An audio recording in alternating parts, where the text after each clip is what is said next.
Goes to the offside and goes 6 more. টি-20 সিরিজে ৩-০ ব্যবধানে ক্যারিবিয়ানদের Bangla wash করে ওয়ানডেতে হোয়াইট ওয়াশের বদলা নিল টাইগার বাহিনী।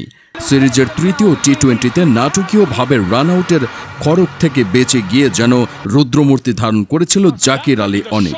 ৬টি বিশাল বিশাল ছক্কা এবং ৩টি চারের সাহায্যে মাত্র ৪১ বলে জাকিরের ৭২ রানের বিধ্বংসী ইনিংসে ভর করে সিরিজের তৃতীয় টি-20তে ওয়েস্ট ইন্ডিজকে ৮০ রানের বড় ব্যবধানে পরাজিত করেছে বাংলাদেশ।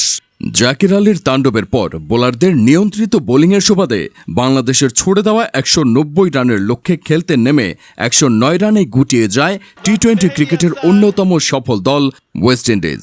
৭২ রানের টর্নেডো ইনিংসের সুবাদে ম্যান অব দ্য ম্যাচের পুরস্কার পেয়েছেন জাকির আলী অনেক, আর সিরিজের সেরা পুরস্কার উঠেছে তরুণ টাইগার অলরাউন্ডার শেখ মেহেদী হাসানের হাতে।